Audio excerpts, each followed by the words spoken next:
What's good, YouTube? So today I'm bringing you my pure Blue Eyes White Dragon deck profile. So no PRIMITE cards, no Invoke cards, none of the other non-Blue Eyes engines inside this deck. It is pure Blue Eyes with a bunch of hand traps. I'll also be going over my side deck as well, and a test hand at the end of the video, just showing you what the ceiling, hopefully the power limit of this deck looks like without having any PRIMITE cards in the deck. So to begin, we have two Blue Eyes White Dragons. We only run two. You don't want to run three. You can honestly even get away with just running one of these. It makes the trap card a little better though, and then it's usually good just to kind of recycle in case one gets banished. Then we have your one card starters. We have 3 Maiden of White, 3 Sage with Eyes of Blue, 3 Neo Kaiser Seahorse, 3 Wishes for Eyes of Blue, and 3 more copies of Wishes for Eyes of Blue, aka Bingo Machine Go, the classic Blue Eyes card. So this is 15 one-card starters. I guess if you want to call Wishes for Eyes of Blue and Bingo Machine Go 1.5 card starters. Yeah, I don't want to get too technical, so let's just call them 15 one-card starters. You obviously need a discard for these ones. Bingo Machine Go basically gets you Wishes for Eyes of Blue, and Wishes for Eyes of Blue requires a discard to get you 2 additional cards. Maiden of White and Sage are obviously the best one-card starters in the deck, followed by Wishes for Eyes of Blue. Then we have Neo Kaiser Seahorse, which is technically considered a one-card starter. It pretty much gets you your Maiden of White into the graveyard, and you kind of combo off from there. It's not as strong as the end board as the other one-card starters, but it is still technically a one-card starter. So we want to max out on all the one-card starters. Then to finish out the Blue Eyes cards, we have Roar Over the Blue Eyed Dragons, Mausoleum of White, True Light, Majesty of the White Dragons, and then some consistency cards, Crossout Designator, Called by the Grave, and Pot of Prosperity. So I also do usually run Triple Tactics Talent. However, I did seem to misplace it, so I do not have it in this deck profile, but you can also run Triple Tac, especially with it being a budget card now. With the recent reprint, it's like hovering around $3, I believe. Then of course, the bricks of the deck. I guess technically Mausoleum of White and True Light are the only real cards you don't ever really want to draw. Roar of the Blue Eyed Dragons is not too much of a brick. It's still a pretty decent card. And the Majesty of the White Dragons is a decent going first card as well. Then of course, you need protection if your opponent has any of the Molcharmy cards. So we have Crossout Designator and Called by the Grave just to prevent the hand traps. We are also running 3 Ash Blossoms as well. Then Pot of Prosperity. Technically, I guess this could be considered your 16th one-card starter, because you would hopefully utilize Pot of Prosperity to dig into your deck and then get you one of your other one-card starters. Then to round out the rest of the deck, we have 3 Fualos, 3 Drolls, 3 Ash, 3 Nib, 3 Infinite Permanents, and 1 Effect Veiler. Effect Veiler is searchable, and it is technically the weakest of the hand traps. So with it being searchable, we just run one of them. If you do not own Fualos, you can easily replace this with 2 more Effect Veilers, and then a Triple Tactics Talent, or 3 Solemn Strikes as well. Could also replace the Fualos. Everything else is pretty budget, especially if you did pick up the Structure deck. The only hand trap aside from Fualos that's not really in there is Droll and Knockbird, which you can get a play set of this for pretty much $1 on TCG Player. Then going into the extra deck, we have Ancient Fairy Life Dragon, 2 Blue Eyes Spirit Dragons, 1 Blue Eyes Ultimate Dragon, 1 Black Rose Moonlight Dragon, and 1 Lightstorm Dragon. So we utilize Spirit Dragon to bounce into these guys. And this is the Omni Negate. This is the one that bounces Special Summon monsters. And this is the one for back row decks where it can pretty much pop your opponent's back row. Then we are running 2 Blue Eyes Tyrant Dragon and 1 Neo Blue Eyes Ultimate Dragon. I did recently just add the second Blue Eyes Tyrant Dragon. I feel like it's just such a good card, especially going second. Being able to blow up all of your opponent's monsters with the 3400 attack. It can attack into every monster that your opponent has, and it's unaffected by trap cards. Plus, if you utilize Infinite Permanents, you can go ahead and reset the Infinite Permanents after you attack into one of their monsters, which is another reason why cards like Solemn Strike are utilized in the Blue Eyes deck as well. Then we have 2 Spirit with Eyes of Blue, 1 Heraldic Seal of the Heavenly Spheres, 1 Line of the Light Charmer, 1 Axis Code Talker, and 1 Super Star Slayer Typhon Sky Crisis. You can also run the Crimson Dragon package, which is something I actually really like playing. I did just sell my Stardust Cypher Divine Dragon prior to the reprint just to kind of capitalize on it while it was still a $20 card. So I'm waiting for the reprint to come in. I did repurchase it. I think it's like 60 cents now. So with the Crimson Dragon package being so affordable, it's not really ideal. I know a lot of the players that play like regionals or YCSs hardly ever run the Crimson Dragon package. However, it is something that I do enjoy playing just because I enjoy making the ceiling of the deck as high as possible and making the biggest end board we can. So the Crimson Dragon package will definitely be added in here. We'd probably replace the Lina, Axis Code Talker, the Blue Eyes Tyrant Dragon, and then possibly either the Typhon or the Lightstorm Dragon would get replaced as well, or even the Black Rose. Then going into the side deck, we are running 3 Dragon's Mind. So this card is pretty much a pseudo PRIMITE Drill Beam. It can reset itself one time by paying 2,500 life points. Since we usually have a Blue Eyes White Dragon on our end field, or we're able to special summon it with True Light, it makes this card live, and it is a counter trap. So when a spell or trap card or monster effect is activated while you control a monster with 2,500 attack or defense, 2,500 defense with Blue Eyes White Dragon, you can negate the activation, and if you do, destroy that card. So it is a Omni Negate, and then it also gets to reset itself, because if this card is in your graveyard, you can pay 2,500 life points, set this card, but banish it when it leaves the field. It is pretty much a Solemn Strike designed specifically for Blue Eyes, so it is one of the best side deck cards. You honestly can even put it in the main deck. I wouldn't be opposed to that. Then pretty much 6 copies of Solemn Strike.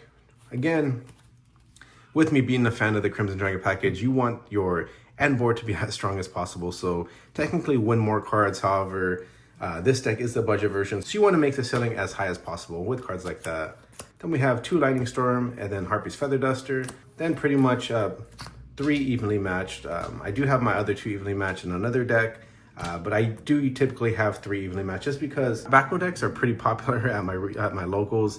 So I want to have as many blowout cards as possible going second against them. Then of course we have Artifact Lancia, just in case we do run into any Malice decks.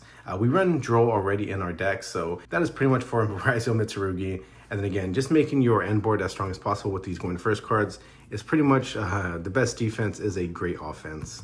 So I'm gonna go ahead, shuffle the deck up, and then do a quick test hand. I'm hopefully showing you guys the ceiling of what this deck can do. I will play as if the opponent has no hand traps. Again, just trying to show you guys what the deck can do and potentially showing you the ceiling of the deck as well.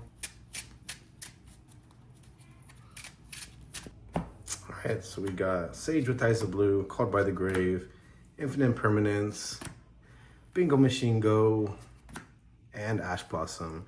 So this is a really good hand actually, because if we're going first, obviously we have the 1-card starter and Bingo Machine Go. So technically if they did have hand traps, we'd have some form of backup. And then if we were going second, we have the combination of Infinite Permanence and Ash Blossom to hopefully make sure their end board isn't too ominous for us to go against. So the first thing we would do is just go ahead, activate Bingo Machine Go. We would go ahead and get 3 of our Wishes for Eyes of Blue. Obviously we would only be able to get Wishes for Eyes of Blue, so we would get that to our hand, put the other ones back in the deck. Then we can go ahead and do Sage with Eyes of Blue. Sage is going to go ahead and grab us our Maiden of White. Now we can go ahead, send Maiden of White to the graveyard.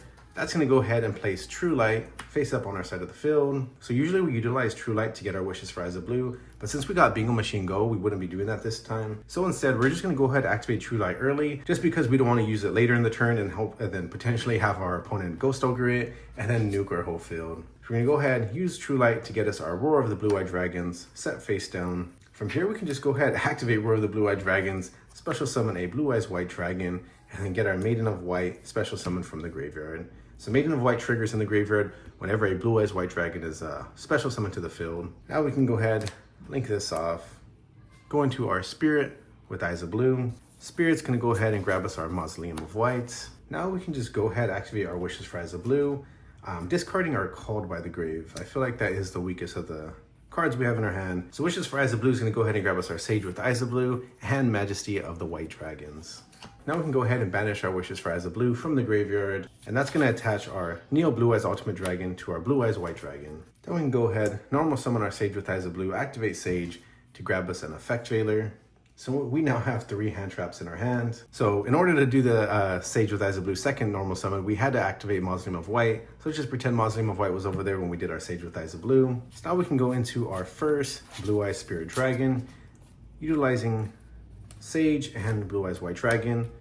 Then we can go ahead, bounce our Spirit with Eyes of Blue, and special summon our Blue Eyes White Dragon.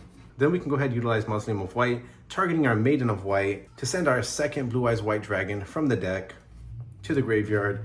We can go ahead, chain Maiden of White to then special summon our Sage with Eyes of Blue because she was targeted. So in case you don't know that effect from her, when a card or effect is activated that targets this card on the field Or when this card is targeted for an attack, quick effect, you can special summon 1 Blue Eyes White Dragon or 1 level 1 Light Tuner from your graveyard. Our Neo Blue Eyes Ultimate Dragon would have went to the graveyard as well when we did our Synchro Summon. Instead of getting our Majesty of the White Dragons too, if we did run 3 Blue Eyes Spirit Dragons, we could have utilized True Light to special summon a Blue Eyes White Dragon, and then we could have made 3 Blue Eyes Spirit Dragons, which would have then got us 3 Pseudo Omni Negates as well if we were doing the Crimson Dragon package. Maybe I'll do another video just showing you guys what that end board looks like as well.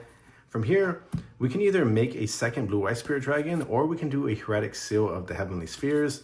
We would have to utilize our second Spirit with Eyes of Blue with one of our Spellcaster monsters, so we can have 2 Dragon monsters for Heretic Seal of the Heavenly Spheres.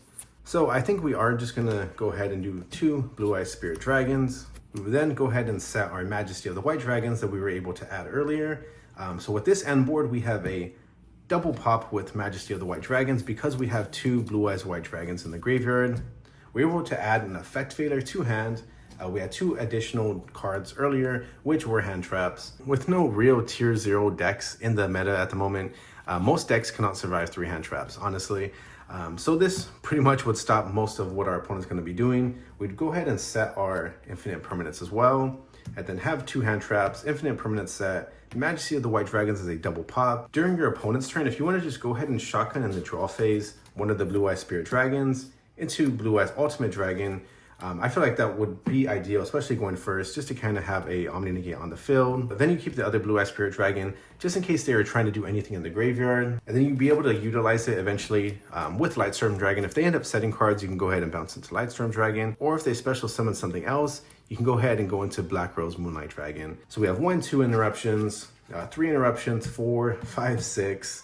Then we can also utilize True Light to go ahead and special summon our Blue Eyes White Dragon, which then gets us our Maiden of White. So we have a little wall being built as well. So as you can see, even with just the pure version of this deck, really strong end board. And it can be even stronger if you do utilize the Crimson Dragon package. I do have an old video of the Crimson Dragon package somewhere on my channel. If you guys want to see an updated version of that, now that the reprint for Cypher Dragon is out, let me know in the comments below. But I think that's all I got for you guys today, and I'll catch you guys in the next video.